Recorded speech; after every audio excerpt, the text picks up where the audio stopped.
Hello there, ladies and gentlemen, and thanks for tuning in to Crashy News, where we bring you the latest in Crash Bandicoot news and updates. Well, this is it. The moment has come, and let me tell you, it's about whumpin' time. Hot off the heels of the Crash Bandicoot Insane Trilogy and Crash Team Racing Nitro Fueled, a brand new, wholly original Crash game is finally coming after 12 agonizingly long years, as we saw during the last developer showcase at Summer Game Fest. The game is called Crash Bandicoot 4. It's about time, which doesn't only make sense figuratively, but also literally. And to most people's surprise, it's being developed by Toys for Bob, the company responsible for the Spyro Reignited trilogy. The announcement of an all-new Crash game is very exciting, and the people behind it are well aware of that. Through the reveal trailer, gameplay footage, and press interviews, we're left with a pretty good idea of what to expect. And today, we're going to cover everything that you need to know about this upcoming game based on the information we have so far. But before we do so, if you haven't seen the video we made back in April discussing the rumors surrounding Crash 4, we recommend you check it out just to see which of them were accurate. Well, let's not beat around the bush any longer. It's about time we got things started. No more puns, I promise. While this is technically the 8th game in the mainline series, as the title heavily implies, Crash Bandicoot 4 is being treated as the direct sequel to the original Naughty Dog trilogy. The story takes place right after the events of Crash Bandicoot Warped. Assuming you got the best ending in that game, Cortex, N-Tropy, and Uka Uka have been left stranded on a distant planet as prisoners of time. After decades of fruitless attempts, they finally make their escape, ripping a massive hole in the fabric of the universe in the process. Following this, Crash, Coco, and Aku Aku are visited by Lani Lali, one of the Quantum Masks who are the guardians of space and time. With his help, Crash and Coco will have to travel between dimensions in order to retrieve the other Quantum Masks, clean up Cortex's mess, and prevent him from achieving total domination over the multiverse. When asked about if there would be a retcon involved, co-studio head of Toys for Bob, Paul Yan, clarified that the post-Naughty Dog era Crash games such as Wrath of Cortex and Twinsanity are still canon when you consider the idea of different timelines, and those events may be reflected in the game in some way. Crash Bandicoot 4 doesn't just bring back the dense and almost rhythmic platforming action found in the first 3 games, but also expands upon it with new gameplay mechanics and broadens the scope of the level design. In terms of his moveset, Crash has been made much more agile. He still retains most of the same abilities he had in the original trilogy, such as spinning, sliding, body slamming, and even double jumping, but in addition to that, he can also grind rails, swing on ropes, and run on walls parkour style. The aforementioned Quantum Masks are a key mechanic that brings new twists to how you approach obstacles. When Crash or Coco collect one of the masks, they're given fancy new armor and reality-bending abilities. So far, 2 of these masks' abilities have been showcased. There's Kupunawa, the time mask that lets you slow down time to get past really fast hazards and even avoid dying from touching nitro boxes. And then there's Ika Ika, the gravity mask that lets you change gravity to do things like run across ceilings. Crash and Coco are both playable in the game. They share similar movesets, and you can switch between the two at any time. But surprise, surprise, the fiendish Dr. Neo Cortex himself is not only making his first playable appearance in a mainline game since Crash Twinsanity, but he also gets his own set of levels, with the goal being to block our hero's progress. Cortex has completely different moves compared to Crash and Coco. Instead of double jumping, he can dash forward almost like Mega Man X. He also carries a ray gun that lets him turn hazards into 2 types of platforms, a static one and a bouncy one. Cortex's levels have a greater focus on puzzle solving, which fits the cerebral nature of the character, as you have to put more thought into which aspects of the level should be changed and when. If Crash, Coco, and Cortex, the 3 Cs, weren't enough, Toys for Bob are also hinting at even more playable characters potentially popping up throughout the adventure. But of course, they can't say too much right now. So who knows what other good or bad guys will be joining the fray? Crunch? Nina? Fake Crash? I don't know about you, but my money's on Fake Crash. To make it more accessible to newcomers while keeping the classic challenges that long-term fans would expect, Crash 4 will offer two difficulty settings, Modern Mode and Retro Mode. Modern Mode is the default level for the game, in which you're given infinite lives, thus you can die as many times as needed. Retro Mode, however, provides an experience more akin to the original PlayStation games. You have a set number of lives that can be increased by collecting 100 pieces of Wumpa Fruit or by breaking boxes with Crash's face slapped onto them. But if you lose all your lives, that's a game over.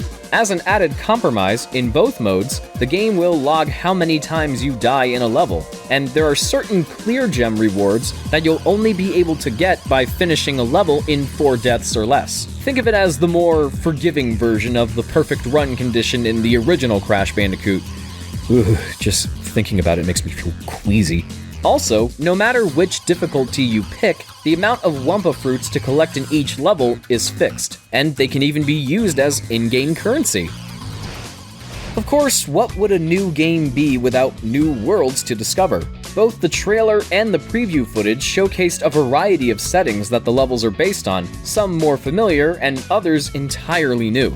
So far, there's Waterfall Village, an icy seaport overrun by sick, zombie-like sailors. Then there's Space Station, with an aesthetic similar to Nitrous Oxide's Gasmoxian Station from Crash Team Racing, and chubby mechanic enemies that appear to be of Oxide species. And finally, there's the Junkyard, where you get to see Engine's band Rocket Head perform live on stage. A boss battle takes place here where Engine controls a giant robot by hitting the drums and uses deadly sound waves to attack. The trailer gave us glimpses of other locations, like a pirate bay in the jungle with octopus pirates, a futuristic metropolis that looks like a utopian version of Neo York from Crash 3, a feudal Japan-inspired city complete with magic dragons, a Day of the Dead-themed city with headless unicyclists juggling skulls, a land filled with flying sea turtles, and a volcanic prehistoric area with a vicious T-Rex chase sequence. All of this presented in a brand new art style that's meant to set the game apart from the Insane Trilogy and Nitro Fuel. The team at Toys for Bob aims to keep aspects of the franchise's zany spirit intact, such as Crash's angular shape and range of expressions, while giving the game a softer look similar to the Spyro Reignited trilogy. The change in art style also comes with a change in engine, as Crash 4 runs on Unreal 4, while both the Insane Trilogy and Nitro Fueled ran on the Alchemy engine. The game also performs at 60 frames per second, judging from the footage, although which platforms allow for native 60 frames haven't been specified, as Toys for Bob wishes to keep quiet about the technicals for now. With all the information that hasn't been revealed, one leak might have managed to slip through the cracks, or more.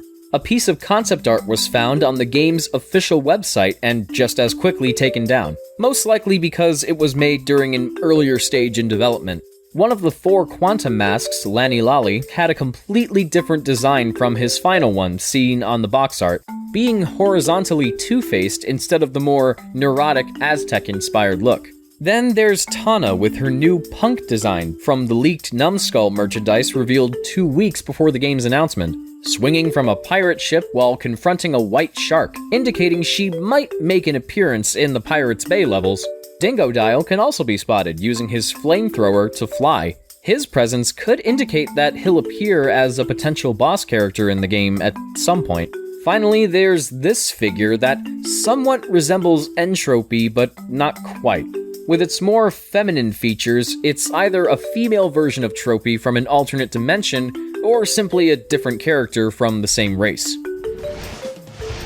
As Crash Bandicoot 4 was revealed, many of the staff at Toys for Bob and their partners have expressed their joy about participating in the creation of the game, and now we'd like to present some of the people in charge and leave you with a few interesting tidbits on development. We have our usual suspects, such as Lou Studdert, design producer who previously served as an associate producer on the Insane Trilogy, Dan Neal, creative director who served as an associate creative director on the Spyro Reignited trilogy, Mike Dodger Stout, principal designer who was also a design director for the first 2 Skylander games, and even worked as a designer for the PS2 Ratchet & Clank games, and Nicholas Cole, character designer who also worked on the Spyro Reignited trilogy. Yes, after many cheeky jokes and teases, his involvement with the project is officially confirmed. But there's also some new faces like Mandy Benanav, narrative designer and writer responsible for cutscene and in-game dialogue. Crash 4 marks her first time working with Toys for Bob, and previously she worked as a narrative designer on Minecraft Story Mode Season 2 at Telltale Games. Rest in peace. Just to show how dedicated the people at Toys for Bob are to make this feel like a true classic Crash game, the team had also consulted with Taylor Kurosaki, the senior designer on the first 2 Crash games, back when he worked at Naughty Dog.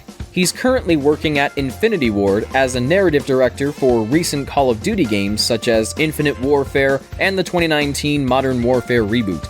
Toys for Bob started working on Crash Bandicoot 4 after the completion of the Insane trilogy in mid-2017, accumulating more than 2 years of active development. Quebec-based studio Beenox, who led development on Crash Team Racing Nitro Fueled, also happens to be part of the support team behind this game.